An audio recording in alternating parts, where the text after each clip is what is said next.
In this particular installation, we installed a integrated rainwater and rainwater system that allows for one control unit to manage both the greywater wastewater and the rainwater coming off the roof. So the way it works is all of our downspouts are plumbed, so they feed into this series of tanks.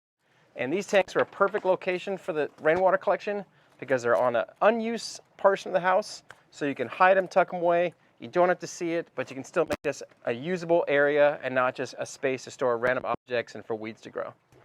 So here in the middle of our rain tanks, we also have our greywater system, and we plumbed the showers and sinks and the laundry machine to capture all that wastewater and send it to here into this tank where that water can be filtered and then reused for irrigation. Additionally, we plumbed it so this gray water can also be used for indoor, non-potable use. What does that mean? Basically, we can use this water for flushing toilets and for washing laundry. And if you look inside, you can kind of hear it kind of bubbling.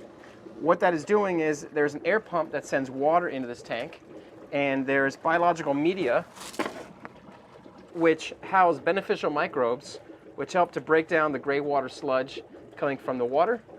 And this allows it to clean it to a higher level so that we can then use this water indoors for toilet flushing. So here you are, this is kind of the brains of the system.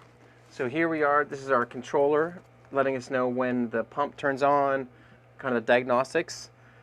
This is the air blower, which is sending air to the tank, which helps to oxygenate the tank and create more beneficial bacteria to clean the tank, clean the water.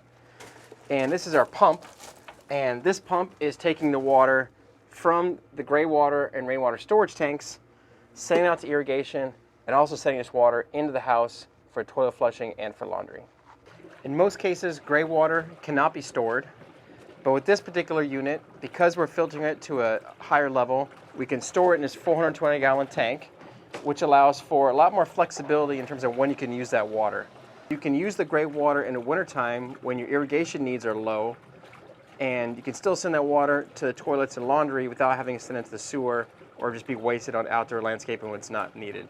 So this gives a higher use of this water, more flexibility, and more water savings.